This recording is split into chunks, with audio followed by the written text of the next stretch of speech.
Morning, it's Tuesday today. First job of the day, we've got a Diagnosing DX27. Got an oil leak coming out from that fitting. They tried tightening it up and it's still leaking. The O-ring will be away on it so I'm a bit away from the van, so I'll try to fetch a handful of stuff. Yes, I'm going to use an adjustable. If you don't like that, I do apologise. I'm not a big fan of it, but needs must in these situations. I need to be quick because I've got a meeting / photo shoot up at HQ 10:30. So obviously launch of Diagnosing, everything's, I think my van will be getting sign written shortly. There's one van done up at HQ already, I think, but they're doing like a new website and stuff from what I gather, so I need to go and get my picture taken. So right, just do this really quick. Hopefully there'll be an O-ring behind there. They said they tried tightening it up and it's still leaking. There you go, look.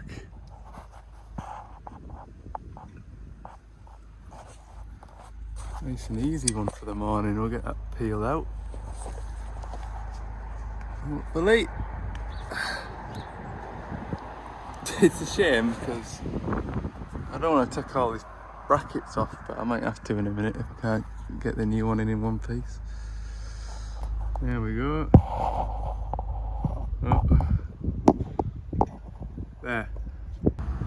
So what I'm going to do is tighten this fitting up first and then I'll put my bolts in there. I want to tighten the fitting up first. I know it's got a flat, it's sealed equally on the surface as opposed to pinched up at one end, because it's probably hasn't been sort of nipped up in a flat position, so to speak, and it's probably had the weak spot where it's blown out, or it's come loose and it's blown out. I can't imagine. So yeah, we'll just nip this up now. We'll just try it now and check the oil level too. He says it was absolutely pouring out, but he stopped it, so don't know how much oil is lost. Right, it is 9:05. So yeah, meeting, photo shoot, whatever you want to call it, it's at 10:30. So I've just left myself enough time really. Another 20 minutes I would have been struggling to get up there. So I've got the trailer on as well because I've got that box to take back up the road for them. So I'll get backed out of here. Right, it's the very end of the day. It's like, let me a minute. 4 o'clock. I'm gonna nip out to a DX235 and just put some new engine software on it, because just put the rest of the day in. I've had the customer on with the load and shovel and the toe tip bucket. That toe tip bucket's completely stopped working now. Thankfully those valves came in today, so I've got them. That's tomorrow's job. I did a bit of shopping while I was up at HQ. Look at that. Got a new compressor. Yeah, that yellow one that I got, the wall mounted thing. Just didn't have the power, just even for the blowgun. That yellow one, it was just like a whisper compared to this. And also, this is the one that my colleague had on his van when he came to help me that day, and if you listen to it,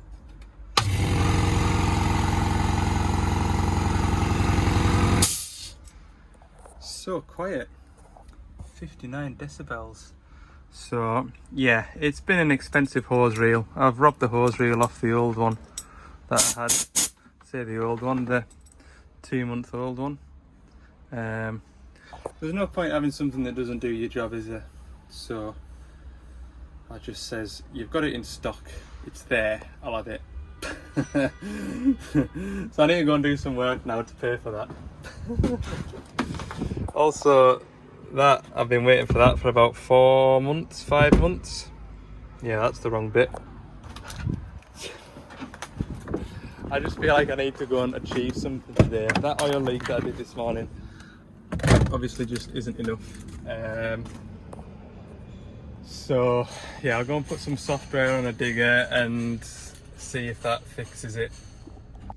Yeah, so if anybody wants a compressor without a reel on, but I can put like a quick release coupling, you can get a bit of pipe made up for cheap money.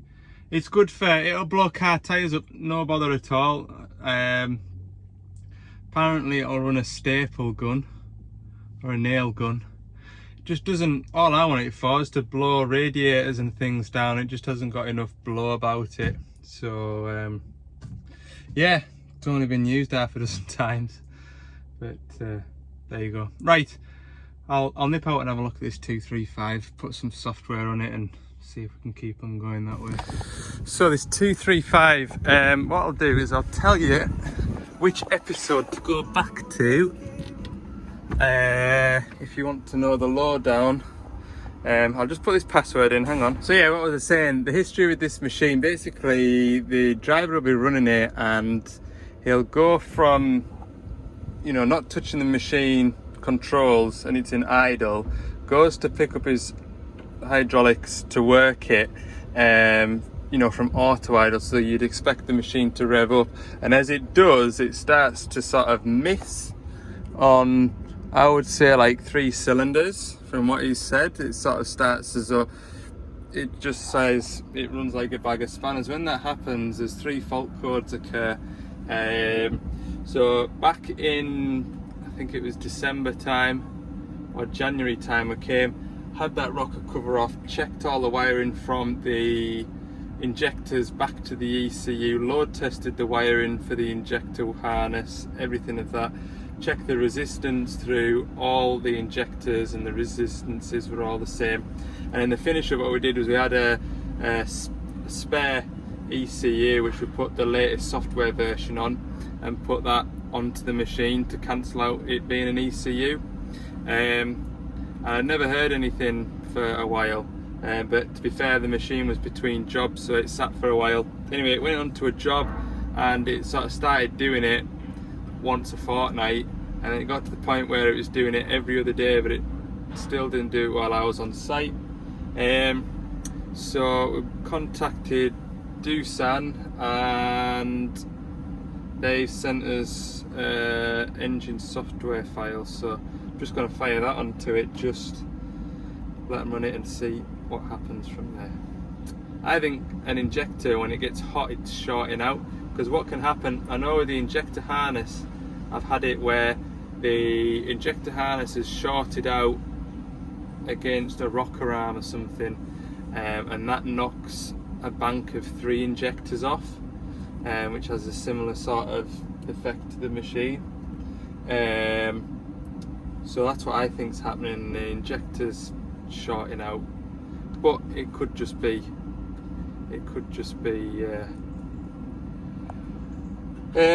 software, so we'll see. I'm being offered a cup of tea and a biscuit here, which is a rarity, so I'll just go and say hello. What a treat, look, a cup of coffee and a few biscuits. Go down a treat while I have an argument with my computer because it won't let me upload the latest software. And I remember having this issue last time and I did it through a different way. So if I go to reprogramming, file selection for SCR equipped engine, desktop, then go to, go on, where did I put it, 235, that one. It tells me map file version is different with engine map version. So you click OK and it just does nothing. And I had this problem when I tried to upload this last time, and I did it through a different program, but this other program doesn't want to do it, which is annoying. So I am gonna fall out with it because this is supposed to be a 5-minute job. Right, I've updated the engine software. Still has the same problem.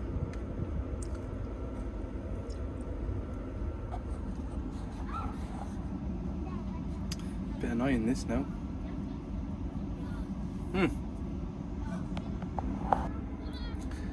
Hooray, there we go. It is, or it should be, I'm hoping.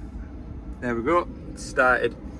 Don't mind doing these ECUs because I could pull that plug out now and I'm pretty sure it just reverts back to the previous.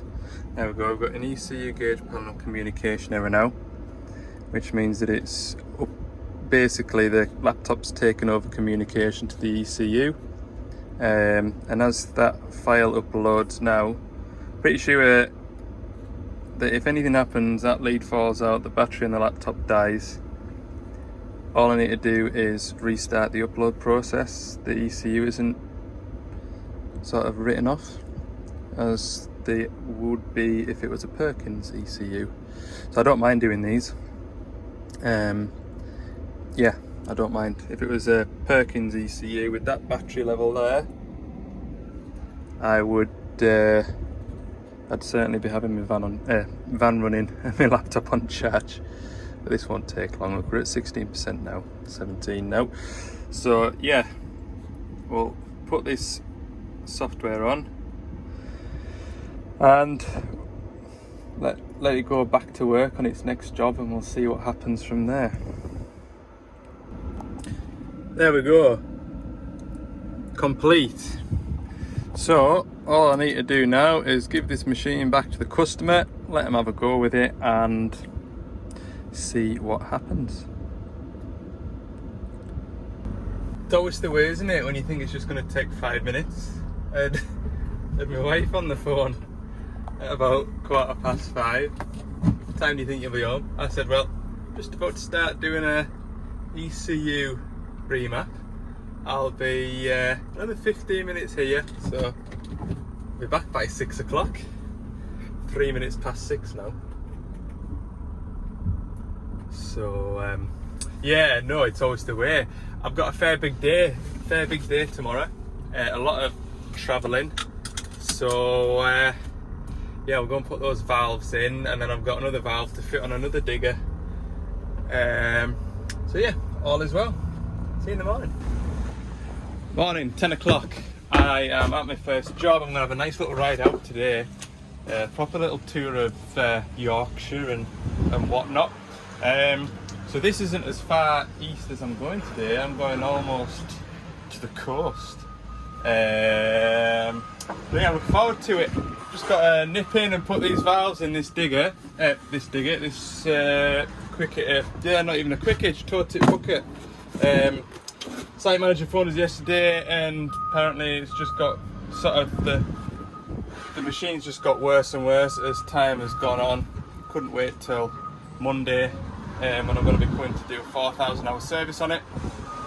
Did speak to them yesterday and asked, could I do the 4,000 hour service and these valves today? Absolutely not. Too busy, just too busy. So that's fine. I've had this one on the back burner for a while, EPPR valve, and the machine is working, like I say, right over on the east coast in Yorkshire. So I've had it on my to-do list. The customer is desperate for it, so that kind of puts a day in, and it makes, you know, 2 trips into one, if you will.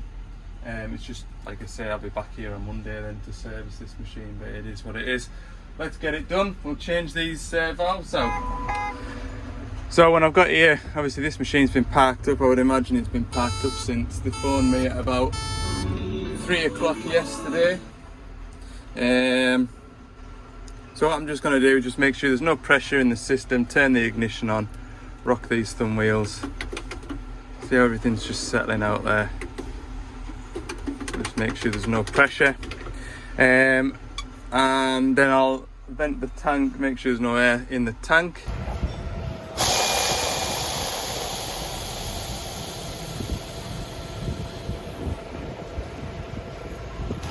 The speed of the bucket was mentioned by a couple of folk in the video. I'll have to have a look, see how that Hyundai one, see how fast it goes, because that one's fed by 3/4 inch pipes. This one's only fed by 1/2 inch pipes. So I'd be interested to see how fast that is compared to this one.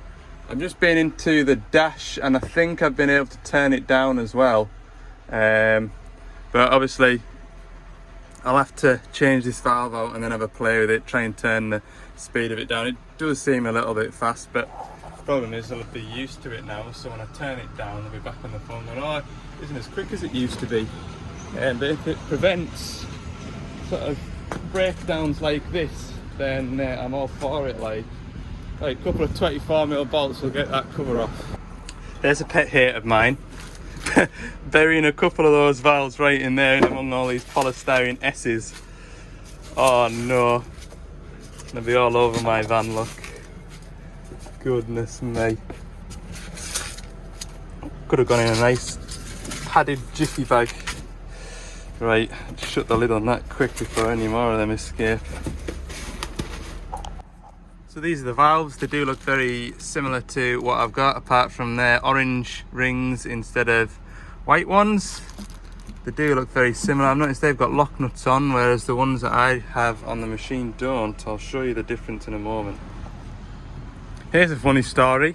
Can't take that plate off without either tipping the toe tip bucket all the way over or disconnecting the hitch. Sound, nice one. Right, after all that venting the hydraulics and making sure there's no pressure in it, I'm just going to go and load it all back up again. See if it will tip over. Right, that's the valves replaced. The difference that I can see is this has got a lock nut on. Ones that I've taken off don't. Whether they've rattled off and disappeared, I don't know. Managed to, well, that seal was sitting inside the body. I'm pleased I spotted that it was missing on this valve here. So what I might do is, what I could do is get a seal kit, because this valve might not be too bad, but definitely this valve here, you can see the corners around here are all chattered. See the chattering around there compared to this one that's nice and machined. So it's this one that's been the bad one, like, and I don't know whether that's foreign bodies through it making that valve chatter.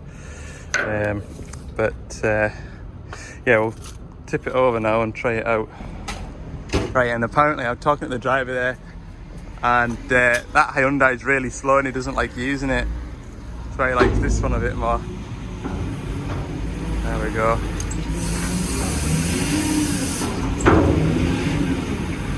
Slowed it down, but don't tell him. It's looking a lot better, innit?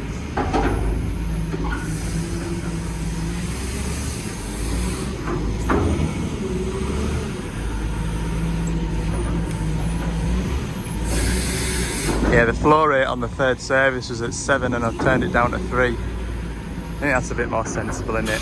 You can still work at that. Go and do it again. It's a bit slow, that one. That one's too slow apparently, so we'll just leave that Doosan as it is now.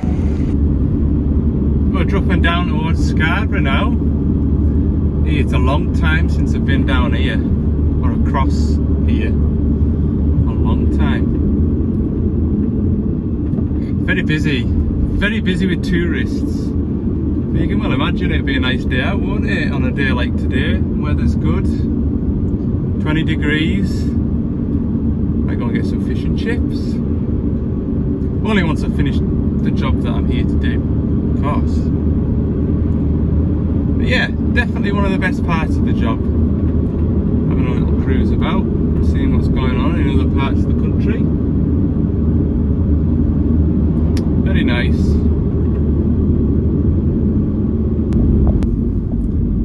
Yeah, delete what I just said. That's not Scarborough, it's Whitby. I can't remember which way around they are on the coast. That one's Whitby. Scarborough's 20 odd mile down the coast.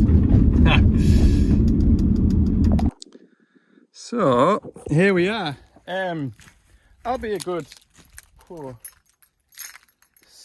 7 or 8 miles away from a tarmac road, and to be honest with you, when I've looked on Google Maps, there's not a lot around here.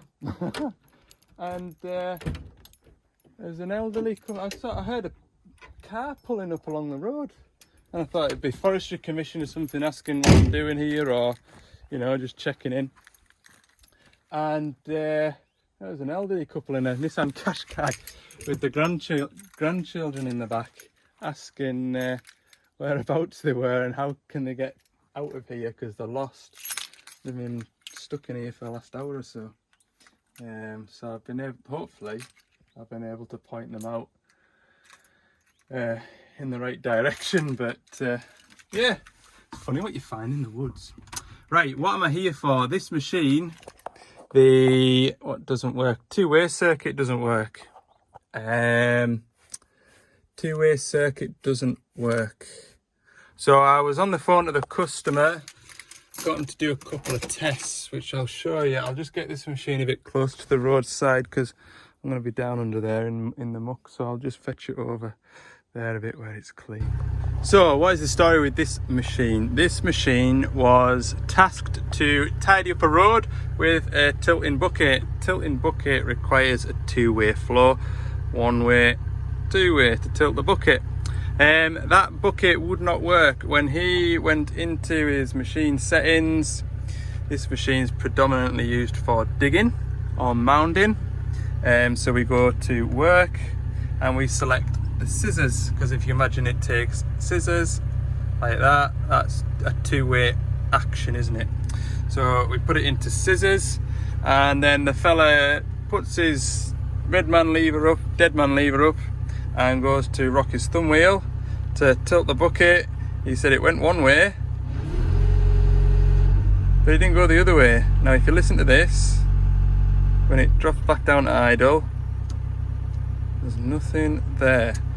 So what I got him to do, as you know, I'm nearly 3 hours away from base, so you don't want to come all the way out here, diagnose what's wrong with it, go all the way back, get the part and come all the way back over here. It could be the joystick, it could be the EPOS controller, it could be a wiring fault, it could be the EPPR valve under the cab. So to try and sort of pinpoint what the problem is, I'll show you what I got him to do. I got him to go into the service menu. Service menu, which it won't do for me.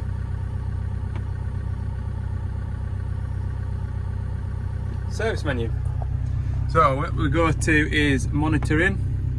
We've got vehicle analog, and we can scroll down to flow control lever left hand voltage, and you can see there it's sat roughly at 2,500 millivolts or 2.5 volts. So that there is sat in the middle. So all the way to the right should be about 4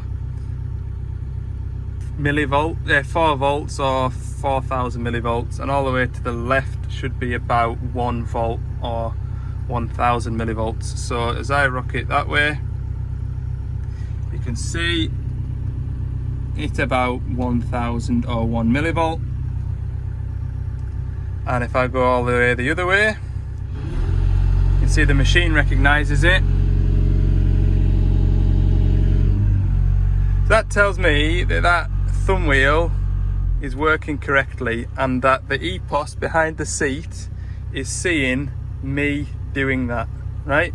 So now what I can do is scroll down another page, and I can look at the two-way proportional valve open, two-way proportional valve close. So if you imagine that as the scissors, proportional valve to open the scissors and the proportional valve to close the scissors, or in this case, proportional valve to tilt the bucket right, proportional valve to tilt the bucket left. Obviously at the moment we know that only one is working. So if I rock the thumb wheel to the right, you can see that the EPOS is outputting 650 milliamps. So what we'd expect is the EPOS to output 650 milliamps the opposite direction, which you can see it is. So now I know that the EPOS is not only receiving this input, it's also outputting to the EPPR valve downstairs. And then you ask him, put the pilot lever up, turn the revs onto half throttle, and when you rock that thumb wheel, does the RPM pick up? Does the machine notice the pilot pressure? No, it doesn't. So that tells me that that EPPR valve under the cab is stopped working basically. So we'll pull it off, replace it, that'll be the job done. So that's what I was able to work out. I mean, I haven't replaced it yet, I might be completely wrong, but I'm 90% confident I'm right. I was able to, hopefully, I've been able to diagnose the machine without having to come all the way out and see it, to then go all the way back, to then come all the way back to fit apart. I suppose you probably wouldn't do that. You'd probably grab a joystick, you'd probably grab a proportional valve and hope that it was one of the two and not a broken wire. So what I can do to verify that now is pull the plugs off from under the cab and just make sure that although the EPOS is outputting, do I have power down at the proportional valve, just to sort of cross the T's and dot the I's.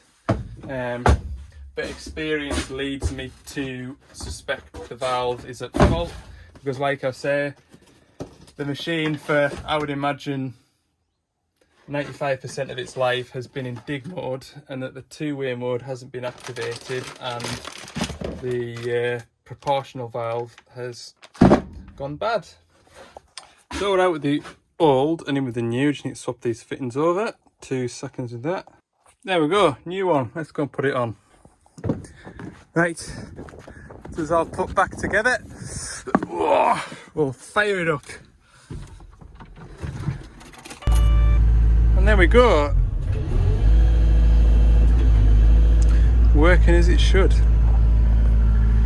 Happy days. Right, I am going to pack up, head back towards Carlisle. I think from here, what time are we on now? We want to be about, 2:10. It's about an hour and 40, not an hour and 40, 2 hours 40, or it was last night. What it'll be now, I don't know with the traffic, so yeah, better point the van west. Back to the Wild West I go. Right then, we'll head out, and I'm not joking, the road in here is absolutely tremendous. The roads in here are better than some A roads that I've been on recently, so yeah, it is absolutely no hardship in here.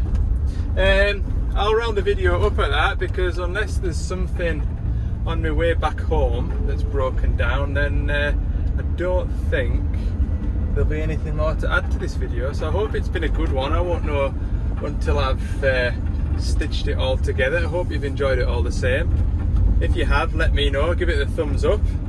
And if you're new to the channel and you don't know what these videos are about, it's basically a day in the life of a mobile plant mechanic. Cover Cumbria and the borders, although today I'm in North Yorkshire. So yeah, had a good day. Thanks for watching. See you in the next one.